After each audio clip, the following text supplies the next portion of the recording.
Hello, my name is Madelyn Miyares, and I'm a student ambassador with the Echo Foundation. I am here today to interview Mr. Kurt Waldthausen, who is a distinguished international businessman. He has held a long standing relationship with the Echo Foundation, serving as the former interim chair as well as a two-time trustee. Mr. Waldhausen is from Germany but currently resides in South Charlotte, North Carolina. Unfortunately, we experienced some technical difficulties during our interview, so his introduction was not recorded. So I'm here delivering it in his place. I would say that when we began quarantining in seriousness in the middle of March, I just kept busy with my projects. I've been writing some or assembling some books about various relatives and continued doing that. And thinking that this would pass by and in 4 weeks or 6 weeks, we would be back to normal, which of course was not the case. So, all that downtime and all that time of not really being able to go anywhere or see friends other than having Zoom dinners and Zoom cocktail hours and Zoom conversations really led me to think about my life in a different way than I had been thinking about it in the past. And in particular, in reference to the fact that, I have two daughters living in Germany. I have one daughter living in Charlotte. I just became a grandfather of first time. Congratulations. Thank you. Of a daughter living in Munich, Germany. And, the first time it hit me, that means the quarantine and COVID-19 hit me when the question arose whether I could travel to the christening of that child, which will take place in 2 weeks, and I was unable to do so. Oh, I'm so sorry. That prompted all kinds of other questions, really, and you think about your life and you wonder, did I make the right decision at the time to move to the United States? I mean, I have two sisters living in Germany. I have two children living in Germany. I have my brother now is retired in the Dominican Republic. So we all split apart, and you can't help but wonder.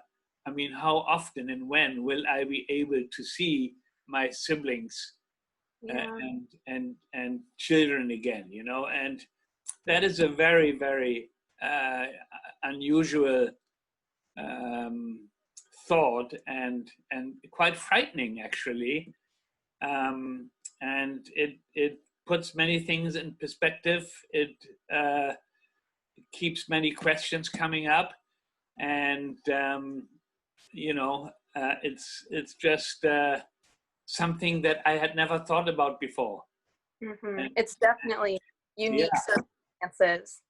And I was thinking about my parents because my parents during World War II lived in Portugal for 12 years, and I wonder how they felt. They had their families in Germany. The war was raging, and how they must have been worried and concerned about the well-being of their families. And so it's a kind of a repeat itself on a different level. Mm-hmm. Thankfully, not to do with as much danger as the situation my parents had to face. Right. So yeah, these are things that are on my mind. But of course, you can't. Don't let myself to be bogged down by that. Life has to continue. I have made certain decisions in my life which have been very good to me and allowed me to have a wonderful career and enjoy myself and enjoy the lovely things the United States has to offer. So, these are some of the major thoughts that I have been dealing with. Right. Now, have you learned anything new about yourself that you may not have known before since quarantine started?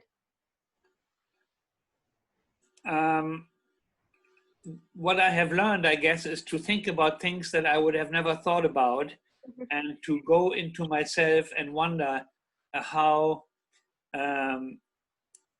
do I deal with these issues, and what do my children think or my siblings think? I mean, they are even older than I, and when I speak to them on the phone, there is the unspoken question of whether we are going to meet again, Yes. and so these are thoughts that I never had to think about and have occupied me. So this is a new side of myself that I have been confronted with, and I think that's one of the main things. The other things I have learned is that I really can occupy myself very well. And when I'm quarantined, I have a lot of projects, personal projects. I have a lot of things that I want to accomplish before I'm moving on to the next life. So I don't need a lot of maintenance and a lot of socializing. I enjoy it when it is available, but if it's not available, I'm very content with myself and not bored, and I don't think I've ever complained, nor will I ever complain, of being at home. I mean, there's so many things to do, There are. That's so great that you're making use of your time. So just to finish up, is there anything you would like to say to the world about your experiences throughout your life, and then now how COVID has impacted you, just kind of like a call to action with where our world is at right now? Well, the world is really in a very difficult place. I have to say that in my entire life, I have not seen the world so complicated and, dare I say, dangerous than I see it now. And, taking the COVID-19 situation as an example, I want to encourage the world to work together. This pandemic is a wonderful opportunity to show that we are all humans, we all connected. It doesn't matter where we come from, what our ethnicity is. We have a fantastic opportunity here to show the world that we are one. And, saying that, just recently, I, by coincidence, listened to the song We Are the World, which must have been taped when you were born or so. But it is a wonderful song. I really got a lot out of it. And it's a song that was not only fitting then, but it is very fitting now. Yes. I believe that the divisions we have among the world and amongst the main movers and shakers and countries, we need to overcome that. And we need to realize, especially now that we have this pandemic, that we are much better off if we all reach out and hold each other's hands and do things together. That was wonderful. So that's really all we have time for today as far as the interview. So on behalf of the Echo Foundation, I really want to thank you for your time. It was great to hear your perspective, and I wish you luck. The Echo Foundation was created by Nobel Peace Laureate Elie Wiesel and family therapist Stephanie Ansaldo to promote justice, tolerance, and humanity at home and abroad. Based in Charlotte, North Carolina, Echo enlists notable humanitarians to inspire the next generation of humanitarians through student-led initiatives. For more information about the Echo Foundation, visit www.echofoundation.org or follow our Facebook and Instagram pages.